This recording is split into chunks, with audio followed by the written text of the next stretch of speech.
আলাইকুম প্রিয় শিক্ষার্থী বৃন্দ, নিশ্চয় তোমরা সকলে ভালো আছো। আজকে ক্লাস অনলাইন ক্লাসে গোরদারি জোরডে স্কুল অ্যান্ড কলেজে আমাদের আজকে এই ক্লাস। আমাদের আজকের বিষয়, পাঠের বিষয় মেমোরি ও স্টোরেজ ডিভাইস। মেমোরি ও স্টোরেজ ডিভাইস নিয়ে আমরা ষষ্ঠ শ্রেণীতে বিস্তারিত জেনেছিলাম। আজকে আমরা আরও অনেক বেশি কিছু জানব। তো মেমোরি আজকাল কম্পিউটার ও মোবাইল ফোন ছাড়াও প্রায় সকল স্টোরেজ ডিভাইসে, সকল আইসিটি পণ্যে স্টোরেজ ডিভাইস ব্যবহৃত হয়। মেমোরি ও স্টোরেজ ডিভাইস ব্যবহৃত হচ্ছে আধুনিক প্রযুক্তি নির্ভর সকল আইসিটি পণ্যে স্টোরেজ ডিভাইস। আইসিটি পণ্যে মাইক্রোপ্রসেসর ব্যবহৃত হয়, আর এই মাইক্রোপ্রসেসর পরিচালনা করার জন্য কিছু নির্দেশনা দিতে হয়। আর এই নির্দেশনাগুলো জমা রাখার জন্য যেটা দরকার সেটা হচ্ছে মেমোরি ও storage device. Computer, smartphone, game console প্রভৃতি আইসিটি পণ্যে আইসিটি যাবতীয় যন্ত্রপাতি কাজ করার ক্ষেত্রে মেমোরি অত্যন্ত গুরুত্বপূর্ণ। মেমোরি প্রধানত দুই প্রকার।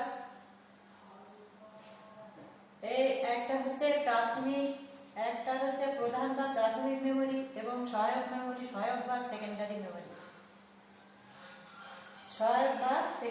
মেমোরি। কেন্দ্রীয় প্রক্রিয়াকরণ ইউনিট বা সিপিইউ যখন কেন্দ্রীয় বা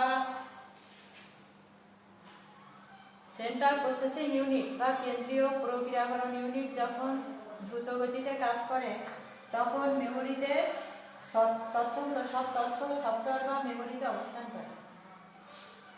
প্রধান মেমোরি গতি অত্যন্ত বেশি হয়, এটা সিপিইউ এর সাথে তাল মিলিয়ে দ্রুত গতিতে কাজ করতে সক্ষম হয়। তো সাধারণত প্রধান বা প্রাথমিক মেমোরি দুই ধরনের। একটা হচ্ছে র্যান্ডম অ্যাক্সেস মেমোরি, আর একটা হচ্ছে read only memory. Random access memory কাজ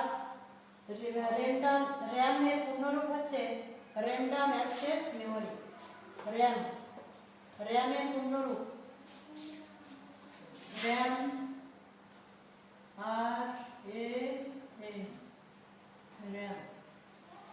র্যামের পূর্ণরূপ হচ্ছে র্যান্ডম।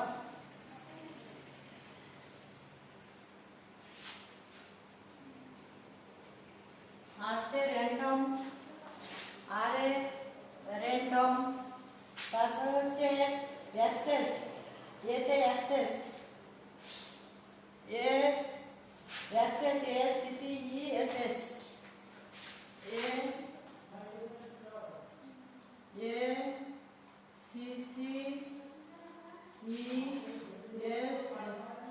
এতে অ্যাক্সেস। আরতে র্যান্ডম, এতে অ্যাক্সেস, এমতে memory. Random access memory MEMORY। Random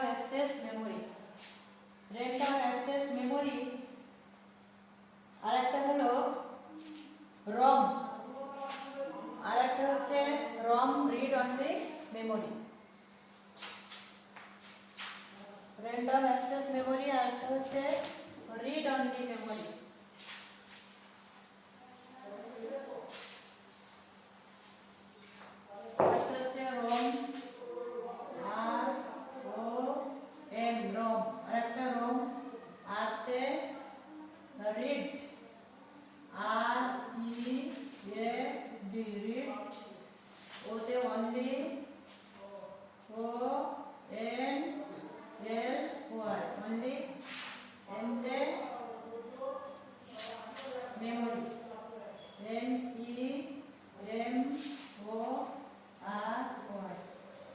ভালোভাবে এটা মনে রাখার চেষ্টা করবে। আরতে র্যান্ডম অ্যাক্সেস মেমোরি রম, আর একটা হলো র্যাম রিড অনলি মেমোরি, আর র্যান্ডম অ্যাক্সেস মেমোরি। এই প্রধান বা সহায়ক মেমোরির ক্ষমতা দুই ভাগে প্রকাশ করা হয়। প্রধান বা সহায়ক মেমোরি, যেটা আগে লিখেছিলাম র্যাম, প্রধান বা সহায়ক মেমোরি এর ক্ষমতাকে দুই ভাগে প্রকাশ করা হয়।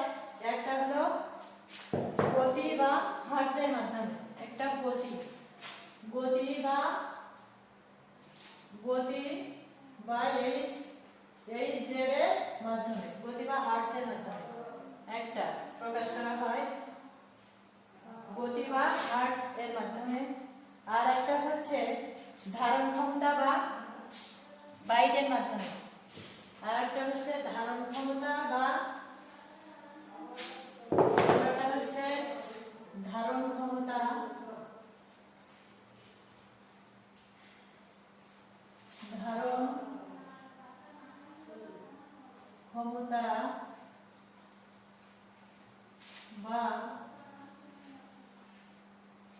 বাইটের মাধ্যমে, ধারণ ক্ষমতা বা বাইট এর মাধ্যমে।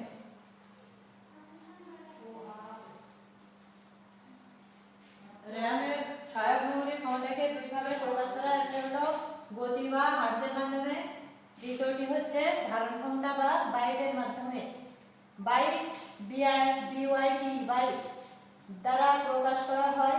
বাইট সমান 8 বিট, এক বাইট সমান 8 বিট, যেহেতু 1024 বাইট হাজারের খুব কাছাকাছি, 1024 বাইট হাজারের খুব কাছাকাছি, এজন্য 1024 বাইট এর খুব কাছাকাছি, সেজন্য একে কিলোবাইট বলা হয়। এজন্য একে বলা হয় কি কিলোবাইট, এজন্য একে কিলোবাইট বলা হয়। 8 বিট সমান 1 বাইট। তোমরা সবাই এই সবটা মুখস্থ করবে ভালোভাবে, এটা অনেক কাজে লাগবে পরবর্তীতে। 8 বিট সমান 1 বাইট, 1024 বাইট সমান 1 কিলোবাইট। 1024 বাইট সমান কত? কে বলতে পারো? বলো তুমি, কে বলবে? তোমরা এইভাবে মনে রাখার চেষ্টা করবে। 1024 বাইট সমান 1 কিলোবাইট, 1024 ইন্টু 1024 বাইট সমান 1 megabyte. 1 megabyte 1024 into 1024 into 1024 byte সমান 1 গিগাবাইট। এইভাবে 1024 ইন্টু 1024 ইন্টু 1024 এইভাবে 4 বাইট একসঙ্গে মিলে 1 টেরাবাইট হয়। এভাবে আমরা বিট বাইট এভাবে প্রকাশ করতে পারি। তো আমরা মেমোরি ও স্টোরেজ ডিভাইস সম্পর্কে অনেক কথা বিস্তারিত আজকে জানলাম। এছাড়া আমাদের আছে র্যাম, এরপরে যেটা আছে সেটা হচ্ছে র্যাম আইসিটি পণ্য তথা কম্পিউটার বা স্মার্টফোনের মাদারবোর্ডের সাথে সংযুক্ত থাকে। র্যামটা সবসময় আইসিটি পণ্য মাদারবোর্ডের সাথে সংযুক্ত থাকে। আর কাজ করার সময় প্রসেসর র্যাম থেকে তথ্য নিয়ে যাবতীয় তথ্য জমা রাখে। মাইক্রোপ্রসেসর র্যাম থেকে তথ্য নিয়ে যাবতীয় তথ্য জমা রাখে, সরাসরি তথ্য সংগ্রহ করে এবং একে র্যান্ডম অ্যাক্সেস মেমোরি বা সংক্ষেপে র্যাম বলা হয়। এখনকার দিনে প্রসেসরের ক্ষমতা এতটা বেড়েছে যে এখনকার দিনে প্রসেসরের ক্ষমতা যেমন বেড়েছে তেমনি সফটওয়্যারগুলো অনেক কার্যকর এবং জটিল হয়েছে। তাই কম্পিউটারগুলোর জন্য কমপক্ষে 2 গিগাবাইট ও তার চেয়ে বেশি মেমোরি দরকার হয়। প্রসেসর গতির সাথে পাল্লা দিয়ে র্যামের গতিও অনেক বৃদ্ধি পাচ্ছে। প্রসেসরের গতির সাথে পাল্লা দিয়ে র্যামের গতিও দ্রুত গতিতে বৃদ্ধি পাচ্ছে। তো আমরা আজকে মেমোরি ও স্টোরেজ, মেমোরিটা কি আমরা তো ভালোভাবে শিখলাম, যেখানে তথ্য জমা রাখা হয়। মেমোরি ও স্টোরেজ স্টোর, আমরা কোনো কিছু নির্দিষ্ট জায়গায় যখন রাখি সেটাকে কি করি আমরা স্টোর করি। তো মাইক্রোপ্রসেসর পরিচালনার জন্য কিছু নির্দেশনা দিতে হয়। আর এই নির্দেশনাগুলো জমা রাখার জন্য যে জায়গাটার দরকার সেটা হলো মেমোরি ও স্টোরেজ ডিভাইস। এই মেমোরি স্টোরেজ ডিভাইসের প্রয়োজন আইসিটি পণ্যে, সকল আইসিটি পণ্যে এখন মেমোরি স্টোরেজ ডিভাইস প্রয়োজন হয়। মেমোরি ছাড়া কম্পিউটার পরিচালনা করা সম্ভব, তবে বর্তমান যুগে এই মেমোরি অনেক ক্ষমতা সম্পন্ন।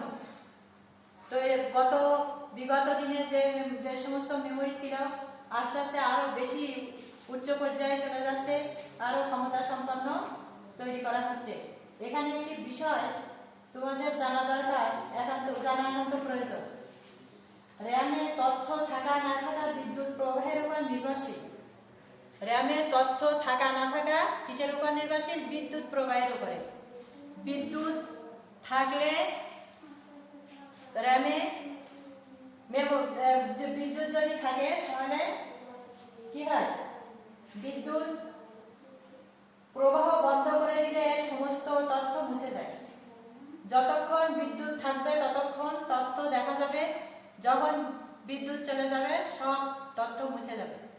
আবার নতুন করে কাজ শুরু হলে তখন আবার দেখা যাবে, কিন্তু বিদ্যুতের সাথে সংশ্লিষ্ট।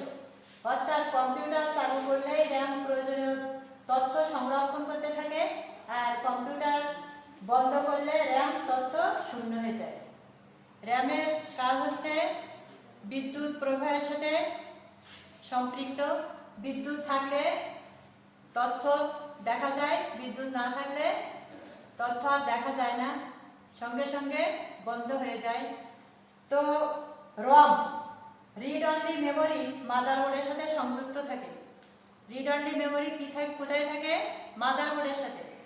মাদারবোর্ড মা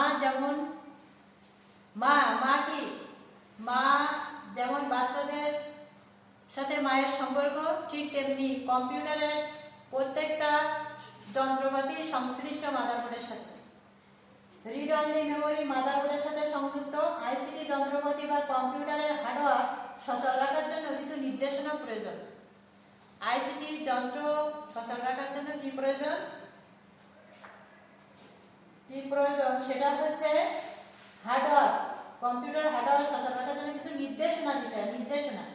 এই নির্দেশনাগুলো কম্পিউটার চালু করা যায়। কম্পিউটার নির্দেশনাগুলো ছাড়া কম্পিউটার চলে না বা চালু করা যায় না। তাই রমের নির্দেশনাগুলো স্থায়ীভাবে সংরক্ষিত থাকে। রমে কি থাকে? এই নির্দেশনাগুলো স্থায়ীভাবে সংরক্ষিত থাকে। এই নির্দেশনাগুলো স্থায়ীভাবে সংরক্ষিত থাকে। বিদ্যুৎ থাকা না থাকার উপর এর মেমোরি নির্ভর করে না। র্যামে হচ্ছে বিদ্যুতের সাথে সংশ্লিষ্ট। বিদ্যুৎ থাকলে সে থাকে, তার তথ্য দেখা যায়, বিদ্যুৎ চলে গেলে আর তথ্য দেখা যায় না। আর রম রিড অনলি মেমোরি শুধু পাঠ করা যায়, এটা শুধু পাঠ করা যায়। আর এর কাজ হচ্ছে বিদ্যুৎ থাকুক না থাকুক কোনো সমস্যা নেই, এটা বিদ্যুৎ চলে গেলেও এর ক্ষমতা অটুট থাকে, পাঠ করা যায় বলে। থাকার উপর মেমোরি নির্ভর করে না। ব্যবহারকারীর বিশেষ ব্যবস্থা ছাড়া এটি মুছে ফেলতে পারে না। আর এই মেমোরি শুধু পাঠ করা যায় বলে একে রম বা রিড অনলি মেমোরি বলা হয়। এটা শুধু পাঠ করা যায়, এজন্য একে কি বলা হয়? রিড অনলি মেমোরি, পাঠ করা যায় বলে। যেহেতু বিশেষ ব্যবস্থা ছাড়া এই তথ্য সংযোজন বা বিয়োজন করা যায়, তাই একে স্থায়ী মেমোরি বলে। যেহেতু এটা কি করা যায়? বিশেষ ব্যবস্থা ছাড়া সংযোজন বা বিয়োজন করা যায় না, তাই একে কি বলা হয়? তাই একে বলা হয় রিড অনলি মেমোরি। তো আমরা আজকে মেমোরি ও স্টোরেজ ডিভাইস সম্পর্কে অনেক কিছু জানলাম। তো আমাদের যেটা সবচেয়ে বেশি দরকার জানা সেটা হলো এই ছক।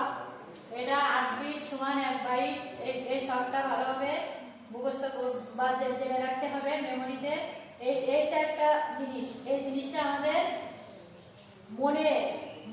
মন বলতে আমাদের একটা মেমোরি আছে, আমাদের প্রত্যেককে এই মেমোরিতে ধারণ করতে হবে, মনে রাখতে হবে। যাতে আমরা পরবর্তীতে আইসিটি ক্লাসে বিভিন্ন সময় এই হিসাব, এই অঙ্ক করার সময় আমরা যেন এই হিসাবটা মনে করতে পারি। এই হিসাব করলে আমাদের পরবর্তীতে সুবিধা হবে, এটা আমরা মনে রাখবো। আগামী দিন আমাদের বাড়ির কাজ থাকবে। এই বাড়ির কাজ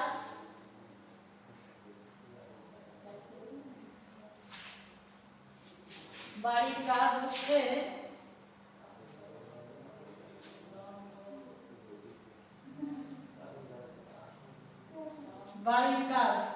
বাড়ির কাজ এটা, এই কাজটা মনে রাখবে সবাই এভাবে।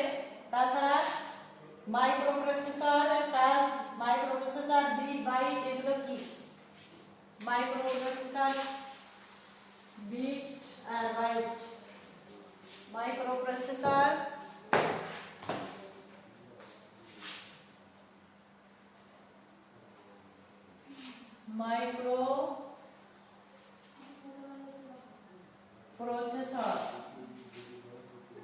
মাইক্রোপ্রসেসর এক নাম্বার মাইক্রোপ্রসেসর। তারপরে হচ্ছে বিট কি? মাইক্রোপ্রসেসর কি এটা জানতে হবে কি। বিট কি বা কি কাজ করে, কি বা কি কাজ করে। বাইট কি? বয়াকার রসই ট, বাইট।